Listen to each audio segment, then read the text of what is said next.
தமிழக அரசியலில் அனல் பறந்த சட்டமன்ற தேர்தலின் பரபரப்பான முடிவுகள் வெளியாகி நாட்கள் கடந்த பின்னரும் அதன் தாக்கம் இன்னும் ஓய்ந்தபாடில்லை. குறிப்பாக முன்னாள் அமைச்சர்கள் SP வேலுமணி மற்றும் CV சண்முகம் ஆகியோர் தலைமையில் உருவெடுத்துள்ள அதிருப்தி அணியினர் அடுத்து என்ன செய்வது என்று திகைத்து போய் நிற்கும் சூழல் அரசியல் வட்டாரங்களில் பெரும் விவாதப் பொருளாக மாறியிருக்கிறது. நடந்து முடிந்த தேர்தலில் நடிகர் விஜய் தலைமையிலான தமிழக வெற்றிக் கழகம் 108 இடங்களை கைப்பற்றி தனிப்பெரும்பான்மை கிடைக்காததால் காங்கிரஸ் மற்றும் இடதுசாரிகள் உள்ளிட்ட கட்சிகளின் ஆதரவோடுதான் ஆட்சி அமைத்தது.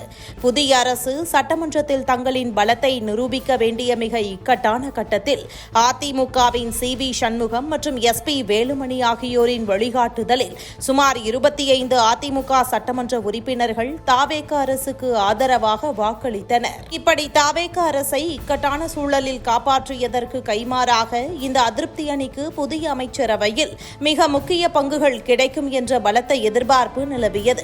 இதற்காக திரைக்கு பின்னால் பல கட்ட பேச்சுவார்த்தைகள் நடந்ததாக கூறப்பட்ட நிலையிலும் இறுதியில் நடந்த அமைச்சரவை விரிவாக்கத்தில் தாவேகா மற்றும் காங்கிரஸ் உறுப்பினர்களுக்கு மட்டுமே வாய்ப்புகள் அள்ளி வழங்கப்பட்டன. தங்களை நம்பி வந்த அதிமுக சட்டமன்ற உறுப்பினர்கள் ஒருவருக்கு கூட அமைச்சரவையில் இடம் கிடைக்காதது இந்த அதிருப்தி அணியினரிடையே தற்பொழுது இடியாப்ப சிக்கலையும் கடுமையான ஏமாற்றத்தையும் உருவாக்கியுள்ளது. குறிப்பாக இந்த நெருக்கடியிலிருந்து தப்பிக்க பாஜக மூத்த தலைவர் அமித்ஷாவை தொலைபேசி வாயிலாக தொடர்பு கொள்ள CV சண்முகம் தரப்பு இரவு பகலாக எவ்வளவோ முயன்ற போதிலும் கடைசி வரை அந்த அழைப்புகள் மறுமுனையிலிருந்து ஏற்கப்படவே இல்லை என்று விவரமறிந்த வட்டாரங்கள் முணுமுணுக்கின்றன.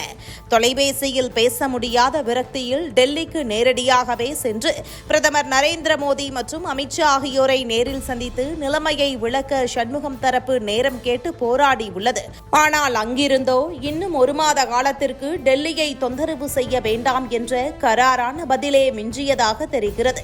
அதையும் தாண்டி அதிமுகவில் அனைவரும் எடப்பாடி பழனிசாமி தலைமையின் கீழ் ஒற்றுமையாக செயல்பட வேண்டும், அவர் சொல்வதை கேட்டு நடங்கள் என்று பாஜக தலைமை மிக நேரடியாகவே தங்களின் நிலைப்பாட்டை தெரிவித்து விட்டதாக கூறப்படும் தகவல் தற்பொழுது அதிருப்தி அணியினரை ஒட்டுமொத்தமாக முடக்கியுள்ளது.